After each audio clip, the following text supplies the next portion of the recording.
Amigas, amigos, sean ustedes bienvenidos a Palabra Libre, programa que se transmite de lunes a viernes, siempre en este horario de 11 a 12 de la noche por la señal abierta de Canal 11 Televisión. Soy César Campos, junto a ustedes voy a abordar los principales temas del acontecer político nacional e internacional. Al momento que transmitíamos anoche este programa, se inició un pavoroso incendio en la zona del Agustino, que no medimos ni su magnitud ni su dimensión, lo cual no nos obligó, por tanto, a comentarlo hasta que supimos, luego de concluido el programa, lo que había ocurrido en esta zona. Una espantosa situación creada en una fábrica de calzado que luego se trasladó al almacén o a un almacén del Ministerio de Salud y que ha terminado con la vida de 3 valerosos bomberos. Vamos a tener un informe sobre el particular más adelante y, por supuesto, más comentarios, porque otros acontecimientos también de orden público nos han llamado la atención. Anoche también en este programa dimos cuenta de la comisión que había formado el Poder Ejecutivo para poder dialogar con los comuneros que están en las zonas aledañas a la explotación del yacimiento minero de Las Bambas. Mencionamos que el ministro de Energía y Minas, Gonzalo Tamayo, iba a encabezar esta comisión, que también estaría integrada por el viceministro de Orden Interno, Rubén Vargas, la viceministra de Transporte, Fiorella Molinelli, y el viceministro de Gestión Ambiental, Marcos Alegre, así como el comisionado o el jefe de la Oficina Nacional de Diálogo adscrito a la presidencia del Consejo de Ministros, el señor Rolando Luque. Bueno, todos viajaron hoy hasta el Cusco, se quedaron ahí, no pudieron trasladarse a la zona donde está el yacimiento de Las Bambas porque los comuneros no aceptan ese nivel de la comisión. Tienen prácticamente secuestrado los restos, y eso realmente es terrible, de Quintino Cereceda, este comunero que falleció en el enfrentamiento con la policía el pasado viernes y que ha significado casi un emblema como para que todos los dirigentes de estas zonas contiguas a Las Bambas señalen de que no van a conversar si no llega el propio presidente de la República, Pedro Pablo Kuczynski. Algunos incluso han anunciado de hacer una marcha con este cadáver. Imagínense ustedes a qué nivel estamos en el Perú. Quieren realizar una marcha de sacrificio hasta Lima, llevando el cadáver y tratando de propiciar un diálogo con el presidente de la República y el jefe de gabinete, Fernando Zavala. Justamente este último ha señalado el día de hoy, luego del habitual Consejo de Ministros de los miércoles, que en esas condiciones no es posible abrir una ventana de diálogo. Hay una presión, una especie de chantaje, hay que calmar los ánimos. Sin duda todos lamentamos la muerte del comunero Cereceda, pero tiene que crearse condiciones mínimas para que ese diálogo se reabra. Hay mucha responsabilidad en el gobierno de Ollantumala de haber dejado mediante decretos supremos, además, compromisos casi imposibles de cumplir según la perspectiva de la actual administración. Esto está por dilucidarse, por supuesto, o discutirse, y que significa cambios sustanciales en la forma como se administra el yacimiento minero en esta zona. Básicamente, por supuesto, lo de la carretera que afecta a todo el desarrollo agrícola y la tranquilidad de los pobladores es el punto máximo de la negociación. Pero el día de hoy también hemos tenido otras informaciones, y lo ha declarado la ministra de Justicia, también al término de la reunión del gabinete. Marisol Pérez Tello ha dado a conocer cuál es la propuesta de esta llamada muerte civil que propone el Ejecutivo y que ha sido una de las 5 medidas anunciadas por el presidente Pedro Pablo Kuczynski a comienzos de esta semana, luego de la crisis de 10 días que padeció por los entuertos de su consejero presidencial, el señor Carlos Moreno, que ha señalado Marisol Pérez Tello que los comprendidos en la norma que va a proponer el Poder Ejecutivo dentro de los delitos contra la administración pública que pueden ser susceptibles de inhabilitación perpetua es en el siguiente supuesto: cuando se cometan contra el patrimonio del Estado, siempre que la gente actúe como parte de una organización criminal, como persona vinculada o por encargo de ella o contra programas de fines asistenciales o de desarrollo. Esto último, por supuesto, está alumbrando el caso de lo que pretendía hacer el señor Carlos Moreno con el sistema integral de salud. Se trata de modificar también el artículo 41 de la Constitución Política del Estado para efectos de que se pueda considerar una nueva forma de mirar las personas que pueden ser sancionadas por los delitos contra la administración de justicia. Esto está relacionado sobre todo al tema de la imprescriptibilidad. La titular de Justicia ha indicado que se presenta un proyecto de ley para la modificación de este artículo, incorporando la imprescriptibilidad de los delitos contra la administración pública cometidos por funcionarios y servidores públicos. Ya ayer hemos tenido un pequeño debate sobre el particular. Siempre todo esto es debatible a la luz de las normas jurídicas, no solamente nacionales e internacionales. Otro tema por comentar es lo que ha reafirmado el congresista oficialista Juan Cheput, señalando que las molestias al interior de la bancada de Peruanos por el Cambio sí existen. El día de ayer, otro vocero de esta bancada, Salvador Heresi, había sostenido que efectivamente existe la voluntad de algunos miembros del grupo oficialista parlamentario de renunciar, de apartarse, de irse. Algunos de ellos han señalado, son con nombre y apellido, que quieren desvincularse del gobierno porque los ministros no les hacen caso, no les abren las puertas, no atienden ni siquiera sus demandas. Hay varios de ellos, según señaló Salvador Heresi, reitero, con nombres y apellidos que están bastante molestos. Bueno, esto lo ratifica Juan Cheput, que es vocero. Carlos Brus, por otro lado, trata de poner paños fríos. Carlos Brus siempre tratando de actuar como el oficialista perfecto. No, Brus es el hombre que no tiene por qué sembrar dudas. Mecha Arao, sorprendentemente, también le escuché el día de ayer diciendo estamos más unidos que nunca. Me hacía recordar las épocas en que se agarraban a patadas entre los del Frente Independiente Moralizador, el Partido Perú Posible, todo, pero salía Toledo, estábamos más unidos que nunca, ¿no? Frase convencional. Lo cierto es que a veces no se pueden ocultar los problemas que existen al interior de un grupo parlamentario, pero hay que afrontarlos, hay que sentar posiciones o abrir un debate, en todo caso, interno y de cara a toda la militancia. Están pasando cosas malas en Peruanos por el Cambio, no es el único partido, lo sabemos, otras agrupaciones también padecen y cargan sus problemas, pero tratándose del partido oficialista, obviamente es lo más grave. Bueno, vamos a comentar y a hablar un poco acerca de este incendio pavoroso ocurrido el día de ayer, que una vez más demuestra las falencias, las carencias que tiene el Cuerpo General de Bomberos Voluntarios de nuestro país, una organización que vive de los donativos, a la cual se le suprimió una ley que fue dada en el gobierno de Manuel Arturo Odría, o sea, en la década de los 50, por el cual se establecía un impuesto del 5% para que puedan ser destinados al Cuerpo General de Bomberos del Perú. En la época del gobierno militar, la segunda fase, Morales Bermúdez, el ministro Silva Ruete dijo no tiene ningún impacto importante dentro de la recaudación fiscal, por lo tanto lo suprimimos, lo estaba suprimiendo a los bomberos. Hay legisladores como Esther Capuñay, que perteneció a Solidaridad Nacional, y también Richard Acuña, que pertenece a Alianza para el Progreso, muchos que han presentado algunas iniciativas legislativas para restituir algún fondo en favor del Cuerpo General de Bomberos del Perú. Capuñay, por ejemplo, en el año 2012, entrando fresquecito el asunto, cuando ella recién se inauguraba como parlamentaria, dijo vamos a establecer un 5% sobre la prima de seguros, por ejemplo, y vamos a destinar también una parte de lo que se paga del SOAT para los bomberos y de la FOCAT, ¿no? Porque la siniestralidad justamente en un accidente de tránsito que genera la presencia en primer lugar del Cuerpo General de Bomberos con sus unidades médicas. Bueno, los bomberos el día de hoy, que incluso han fallecido, no tenían escaleras mecánicas. La escalera, la única que tenemos, está malograda porque requiere mantenimiento, porque se llena de grasa en un siniestro, en un incendio, se tiene que luego procurar mantenerla y no hay plata para mantenerla. Estaban con las mangueras con hueco, su uniforme es de asbesto que ya ni siquiera el Ministerio de Salud lo permite usar. Tienen los guantes y las botas deterioradas. Esa es la situación de los bomberos.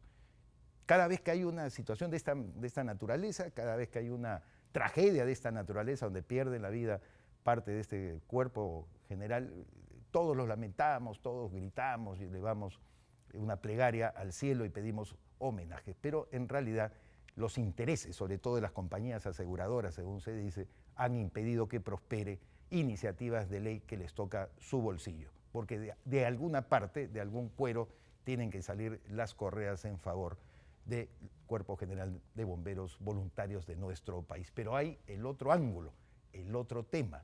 ¿Por qué el incendio? ¿Por qué el incendio en el almacén del Ministerio de Salud? Veamos el informe. Ahora sí. Incendio consume almacén del Ministerio de Salud ubicado en El Agustino. En el mismo fallecieron 3 bomberos que intentaban sofocar el fuego. Interrogantes que queman. Tras reportarse su desaparición a la 1 de la mañana en medio de las llamas, hoy a las 10 se supo que murieron cumpliendo su deber los siguientes valerosos bomberos: el subteniente Alonso Salas Chanduví, el teniente brigadier Raúl Liz Sánchez Torres y el seccionario Eduardo Jiménez Soriano, que llevaba solo 6 meses en la institución. El pavoroso incendio arrasó con el 80% de los medicamentos y equipos que se encontraban en el almacén del Ministerio de Salud, lugar donde llegó la titular de esa cartera, indicando además que se habrían perdido archivos importantes. Se habla mucho también sobre esta zona de archivos que se ha quemado mucho. ¿Qué documentos importantes existen en el lugar? Bueno, también estamos evaluándolo. En este momento se están viendo el inventario. Según tengo entendido, teníamos información acerca de compras y otros documentos de años anteriores. García Funegra señaló las dudas que generaron esta grave situación. Quiero informarles que aún no se sabe dónde fue que comenzó realmente el incendio. Sin embargo, vamos a exigir que se haga una investigación al respecto. Esto que ha sucedido no nos va a parar. Estas afirmaciones hechas por la ministra de Salud generan gran preocupación, precisamente cuando se están investigando compras sobrevaluadas en ese sector, donde los archivos perdidos pudieron haber sido de gran utilidad. Luz Salgado, presidenta del Congreso, ha señalado también su preocupación sobre el tema. Existe la sospecha porque estaban ahí, parece ser, los archivos, no solamente medicamentos, equipos, sino archivos. Ojalá que esos archivos se puedan recuperar. Siempre hay un backup, ojalá que se puedan recuperar. Tras lo sucedido, la población espera saber qué es lo que realmente ha pasado.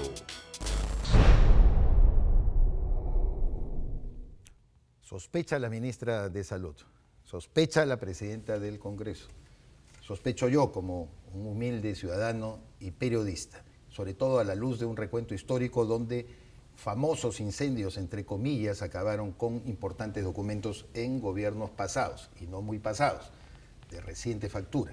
Por lo tanto, sí hay que preocuparse, y no solamente la ministra García se preocupa, sino también el legislador Víctor Andrés García Belaúnde, que es uno de los exponentes máximos del Parlamento Nacional, casi el decano, como yo lo llamo, de la actual legislatura, por los años que tiene vinculado al Congreso de la República. Muchas gracias, Vitocho, por estar con nosotros. Gracias, César, por la invitación. Tú sospechas también, leí tus declaraciones. Sí.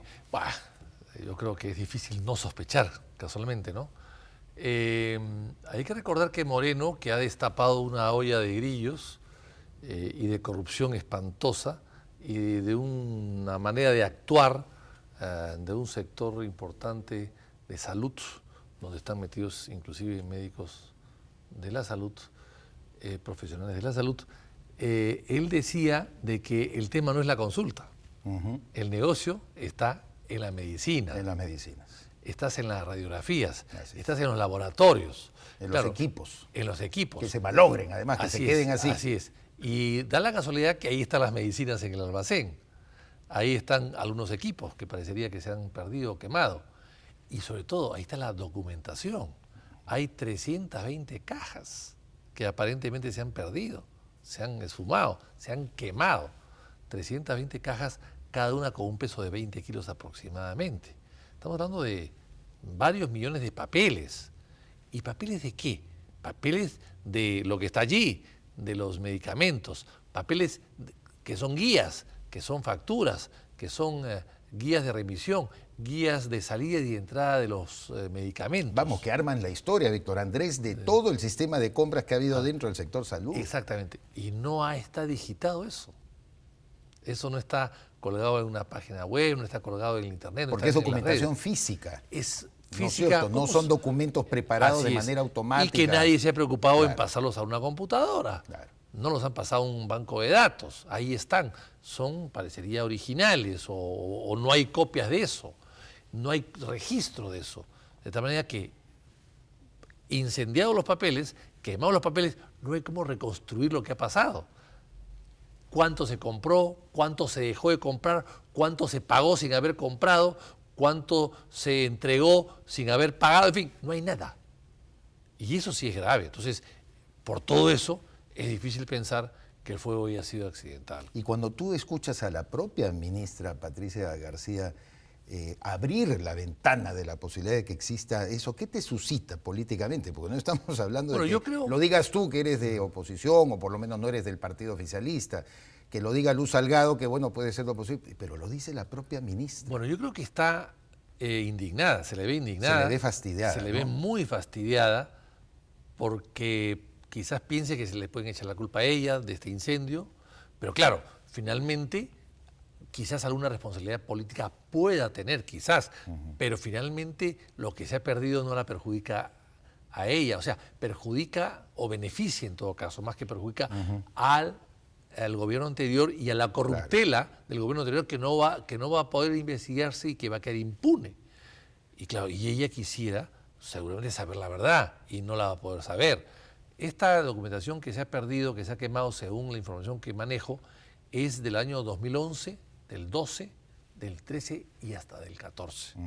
Estamos hablando de 4 años del gobierno anterior. Entonces, si es así, si es verdad todo eso, significa que esos 4 años van a quedar en blanco y no se va a poder acusar a nadie. O sea, la impunidad va a reinar. Y la impunidad, el camino a la impunidad lo hace pues el fuego, el fósforo, el querosene, ¿no? Los papeles que se esfuman. Ahora, tratándose de boletas, de facturas, hay una institución que puede, en una revisión que por supuesto tendrá que ser sumamente exhaustiva, abrir un poco eso que es la SUNAT. Es lo único que te queda. Bueno, pero ir más o menos es difícil, ¿no? compilando cada una. Pero es que tiene que haber un sistema de compras que sea conocido y seguido en la SUNAT. Y ahí sí tienes que presentar tú la copia de los recibos. 10 millones de papeles... 10 millones de papeles o de facturas es muy difícil reconstruir. Es difícil, pero no algo imposible. se puede hacer, pero es muy difícil. Y hay que saber de los proveedores. La SUNAT puede tener copia, sí, de las empresas formales. ¿Y las informales? Y las informales, que giran facturas y que no las facturas falsas, facturas bamba, que no registran nada, pero que el gobierno o el ministerio o el CIS las acepta como válidas. Ahí no hay rastro que se pueda ubicar, que se pueda seguir. Entonces yo creo que el tema es complicado. Ahora, esta modalidad del CIS que ha puesto a la luz Moreno, que más o menos algo se sospechaba, se creía, se sabía, pero que él ha puesto en el tapete como una cosa ya verdadera y exacta, bueno, hay muchas cosas que revisar allí. Y da la casualidad de que cuando sale la denuncia, cuando la gente empieza a enterarse de que los aparatos se malogran, que no los arreglan, que el médico manda a sus pacientes a servicios tercerizados que son del mismo, entonces cuando sale todo eso, súbitamente viene un incendio de un almacén. No, pues, yo tengo que ver un informe muy preciso de un gran perito y técnico para saber y creerlo si es que ha sido casual o provocado, ¿no? Aquí le pedirías de los ministros compromiso de un lapso muy corto para evacuar un informe que a ti te pueda satisfacer o satisfacer a la ciudadanía. Yo creo que la ministra me parece que tiene carácter. La ministra y está indignada. Correcto. Eso va a ayudar a que ella busque la verdad. ¿Quién más tiene que entrar a tallar en esto? Aparte de la Fiscalía. Yo creo que, por supuesto, los procuradores tienen que defender al Estado, el Poder Judicial, porque tú hablabas en tu introducción a la entrevista, hablabas de muerte civil, ¿no es cierto? Que es muy bonito la muerte civil, pero ¿cuántos muertos van a estar? Si hemos visto que la Contraloría ha denunciado a 25.000 personas en los últimos 5 años, 25.000. Y solamente han sido condenados 40 personas por el Poder Judicial. O sea, la muerte civil es para 40 personas. es una ridiculez. No va a hacer absolutamente nada. No va a producir ningún tipo de cambio. Es un tema que quería tratar contigo y podemos llevarlo más adelante, Vitocho. Para cerrar el tema del incendio, porque está el otro ángulo que he mencionado también, la situación del Cuerpo General de Bomberos del Perú. ¿Por qué está así? ¿Por qué tú, que has sido congresista en el periodo anterior, he mencionado las iniciativas? Porque hoy día en los medios de comunicación muchos colegas míos lo han resaltado. Me dicen, caramba, oye, Esther Capuñay, esta discreta parlamentaria, se había preocupado y he revisado prácticamente todos sus proyectos y no le dieron pelota, archivaron en la Comisión de Economía, por ejemplo, establecer esta prima, el 5% de la prima para que vaya a un fondo en favor de los policías. Ahora, de los bomberos. Ahora, los bomberos son voluntarios en el Perú desde el inicio de la República. Por supuesto. Y hay que ver el servicio que rindieron en los conflictos, el conflicto con España, el año 1966, con la guerra con Chile. La guerra con Chile fueron Tremendo. fundamentales y eran muchos de ellos, bueno, por eso vienen la bomba Roma, la bomba Italia, muchos de ellos eran italianos y franceses, que hicieron una gran labor totalmente voluntaria y en plena guerra, y fueron muy respetados y queridos. Ellos han tenido esa mística siempre y nunca han querido ser profesionales, sino ser voluntarios, no ser remunerados. Era parte de su orgullo y su mística, pero de allí a no darles nada es diferente. Yo creo que el Estado debería hacer un esfuerzo. El Estado traslada algún tipo de recursos, pero muy pocos. ¿Y los privados, por qué no? Bueno, es que lo que hay que hacer ahora es porque, claro, el tema del sueldo es difícil porque ellos son estudiantes, son padres de familia, son profesionales que en sus horas de descanso. Claro, porque o no hay un incendio permanente, es. pues es una situación excepcional. Exactamente. Ellos les gusta y tienen amor a la actividad. Ahora bien, lo que se puede hacer es un incentivo de donaciones para que las empresas estén incentivadas, lo que hay en cualquier parte del mundo, incentivos para que tú puedas donar a determinadas actividades como por ejemplo los bomberos. Y eso es lo que no se ha hecho. Más que cobrar impuestos o colocar una tasa de impuestos que con ese mismo criterio se podría establecer tasas de impuestos para otras actividades también, es incentivar la donación, la doble deducción o la deducción completa, en fin, se puede hacer un sistema de incentivos para donar equipos para los bomberos. Inclusive hay donaciones que vienen de los Estados Unidos y de Europa para los bomberos, pero les ponen muchísimos problemas en la aduana.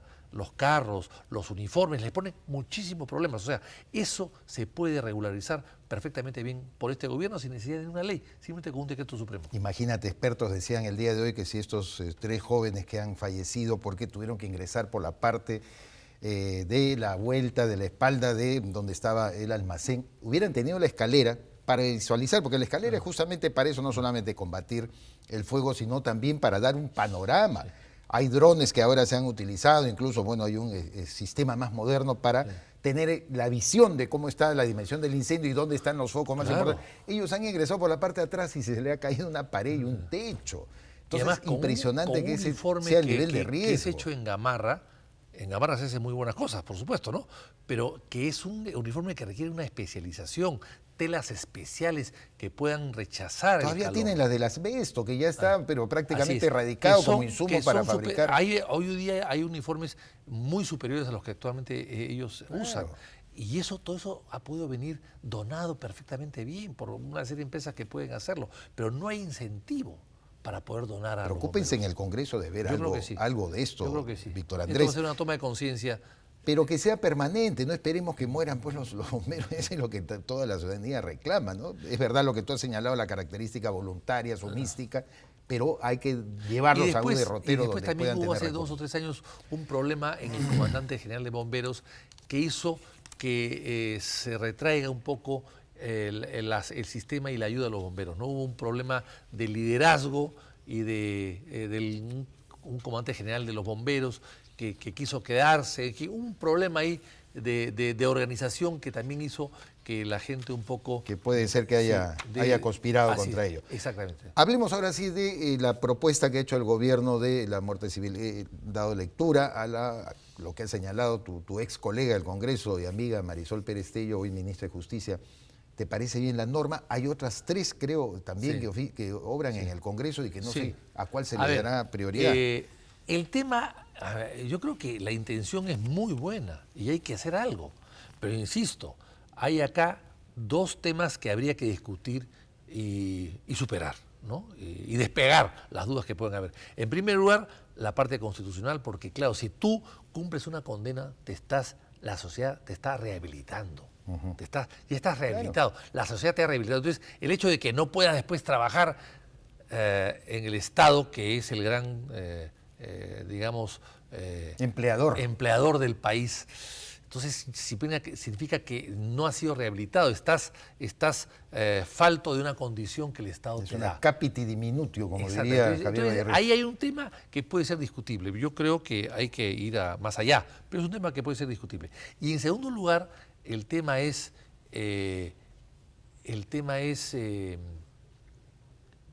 también ¿cuántos más van a morir civilmente? Si estamos viendo que la Contraloría en los últimos 5 años ha iniciado procesos a 25.000 funcionarios públicos y solamente han sido condenados, encarcelados 40. Encarcelados 40. Pero es que no todo es corrupción, pues, Vitocho, tú también lo sabes. A veces son observaciones porque no cumpliste con el numeral 13, ejercicio 1 de la norma que te establece que así debe ser el procedimiento. Pero la proporción es absurda. Claro. No estamos hablando ni el 1%. El absurdo es la Contraloría que abre procesos administrativos por quítame esta paja. Puede ser que la Contraloría exagere, pero entonces vamos a dar una norma para 40 personas, o para 50, o para 100. Entonces yo creo que, insisto, creo que es un gesto político, que hay que tomarlo y hay que llevarlo adelante, es cierto, pero no sé si sea la solución de algo, Eso claro. No lo sé. Como gesto político, ahora que hablas... Yo creo que gesto político sí. Sí, no, yo ayer comentaba que por lo menos mira Kuczynski mal, bien o regular en sus propuestas. Ha retomado la sartén por el mango. Sí. Ahora lo que yo haría es algo diferente, es decir, aparte de eso, por supuesto, lo que yo haría, señores, cualquier persona que tenga un juicio abierto del Estado contra él, de la sociedad contra él, y este señor es empleado público, si tiene una acusación fiscal, es porque hay indicios razonables de culpabilidad. Si hay una sentencia en primera instancia, claro, no esperar que termine el juicio en 3 instancias, ya hay una certeza bastante exacta, por decirlo, de que es culpable. Entonces, eso hay que separarlo del Estado. No puede quedarse en el Estado. Por lo menos en ese periodo, claro. No debe estar. No puede. Después podrá regresar. Si la sentencia es absolutoria, entonces mientras dure el proceso, es que en el Perú no es así. Claro. En el Perú nunca te separan hasta que venga la sentencia firme. Y esos son 4 o 5 años que sigues trabajando para el Estado y haciéndole daño al Estado en caso que sea culpable. Sí, pues. Eso para mí es fundamental y eso no se toca. Para mí eso es fundamental. Ahora, otra de las medidas de Pedro Pablo Kuczynski que me llamó la atención y que me parece poco razonable, es decir, vamos a formar una comisión para evaluar, dice que la PCM me dé propuestas para evaluar cómo deben ser los consejeros presidenciales. El problema de Moreno no son sus antecedentes muy precisos ni puntuales, porque él era un médico gastroenterólogo muy reconocido. Había gente que decía efectivamente ya sabían, conocían algunas otras cosas no probadas todavía. El problema está qué prerrogativas le das, qué facultades a tu asesor. Si tu asesor se va a empoderar a un ministro, ese es el problema, por 50 títulos académicos que tenga, un summa cum laude, un PhD, lo que sea. El problema está en que tú le das de repente, mira, a Máximo San Román, que tú lo conoces, persona es una honorable, buena persona. Es una buena persona. Yo lo aprecio mucho. Pero, ¿qué le ha dado el presidente Kuczynski? La responsabilidad de coordinar la promoción turística del país. Lo dijo en el Día del Turismo. A mí me llamó la atención. Oye, existe un ministro, ¿no es cierto?, de Comercio Exterior y Turismo. Hay un viceministro. Entonces, el consejero, ¿qué facultades, atribuciones le estás dando? Yo creo que Kuczynski acá está equivocado. Y me llama la atención porque Kuczynski ha sido primer ministro en una oportunidad y 2 veces ministro. Así es. Largamente. Energía y Minas en el segundo gobierno. Ha sido ministro 2 años y medio.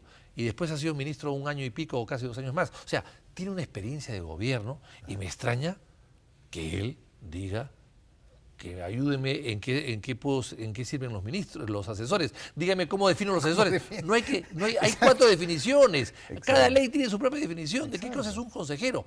Pero un presidente de la República, sus consejeros o son sus amigos de manera privada, o son su esposa, o sus hijos, o sus amigos, o sus familiares, pero básicamente sus asesores son los ministros, que él los nombra. Exacto. Él los nombra. Ese es el tema Los nombra y fundamental. los remueve cuando le da la gana. Exactamente. Y asumen, no solamente eso, no solamente son sus asesores, sino que asumen responsabilidades políticas, administrativas, legales, penales, todo tipo de responsabilidades, porque el ministro firma y asume la responsabilidad. El presidente de la República mañana firma un decreto y no vale nada, si es que no tiene la firma del ministro al lado. Lo manda la Constitución. Así es, eso lo manda Tiene la que Constitución. refrendarlo. Entonces, si la persona, César Campos, es mi ministro de Economía, pues, asume toda la responsabilidad de los metidas de patas que yo haga, que yo pueda hacer. Es una cosa elemental. Acá el presidente es el jefe de gobierno, los ministros son parte del gobierno, no son secretarios de Estado como en Estados Unidos o como en otras partes del mundo. No, son ministros, asumen responsabilidades, forman parte de un consejo de ministros, votan y si no están de acuerdo, tienen que renunciar como ministros, porque si no asumen las responsabilidades de forma solidaria de todo el gabinete. Entonces, por Dios, con todo eso, ¿qué asesores necesitas? El asesor estorba. Es una persona que además estorba al presidente, estorba al mismo ministro, porque él se siente desplazado por el asesor. O sea, el asesor le puede decir cosas al presidente y el presidente le ordena a él cosas que el asesor quiere. No, pues, hay que hacer los asesor ministro.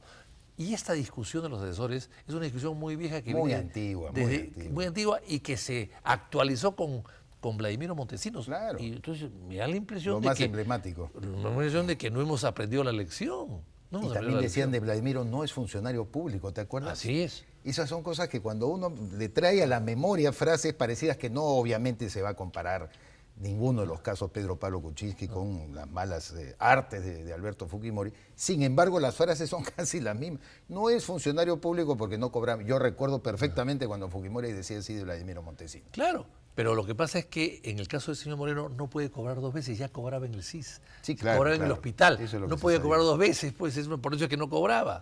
Ahora, definitivamente, pues esto está generando lo que estamos haciendo ahora, una discusión. A mí me parece, y yo quiero retroceder a eso, importantísimo que el Además, presidente maneje la agenda pública. Además, del poner país. asesor a un chico de 28 años, como el señor Laván. Y decir que es un descuido, ¿no? O sea, nos O hemos sea, descuidado. o sea, a esa gente métela en la planilla de Palacio, de la Secretaría de Palacio, Claro. que sean Una- empleados. una función menor. Una función menor y que respondan al secretario de Palacio, que respondan al secretario, al subsecretario. Hay una estructura en el Palacio de Gobierno, del despacho presidencial, que respondan, pero no, ellos quieren estar como asesores para no responder ante nada ni ante nadie y solamente hablar al oído con el presidente de la República.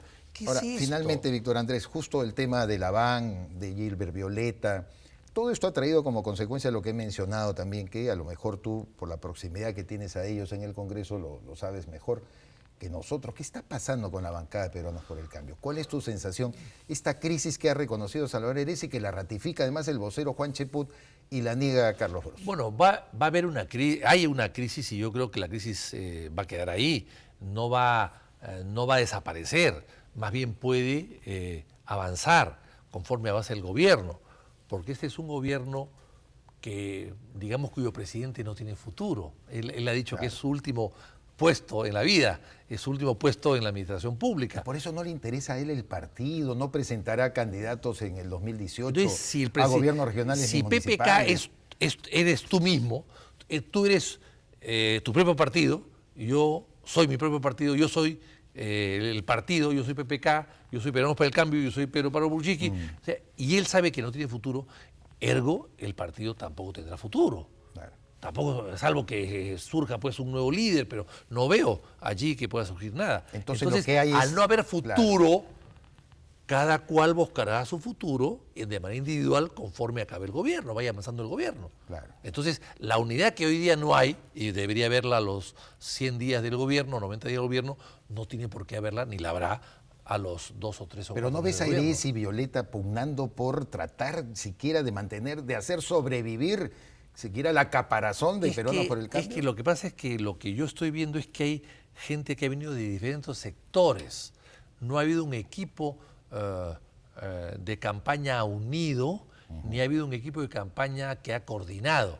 Se han juntado a través del triunfo, todos han ganado a 18 y se han encontrado que, bueno, que son los 18, pero que nadie los ha escogido, que han ganado un poco al azar. Y armar después el equipo siendo tan diferentes, todos de diferente origen y diferente sector y diferentes lugares del país, entonces no han logrado hacer un equipo. Y sin un liderazgo visible también en la bancada, ¿no? Exactamente. Porque son 18, cada uno claro, se siente interpares, no reconoce a nadie. Cuando hay una bancada superior. de esa naturaleza, el líder es o el más antiguo, Claro, o el más añejo, claro. o el de mayor experiencia, o el de mayor popularidad, o el secretario general, Claro. o el presidente del partido, pero en este caso todos son iguales entre ellos. Primus inter pares. Primos impares, pero sin ningún tipo de respeto que se puedan guardar entre ellos. No se guardan ningún respeto, no se guardan ningún tipo de consideración. Entonces al final cada cual hace lo que quiere, ¿no? Como se está demostrando. Víctor Andrés García Belaúnde, siempre lo sabes, es un placer tenerte acá en Gracias. el programa. Continuaremos conversando en una próxima Muchas gracias. oportunidad. Víctor Andrés García Belaúnde de Acción Popular estuvo con nosotros. Hacemos una pausa, volvemos con más en Palabra Libre.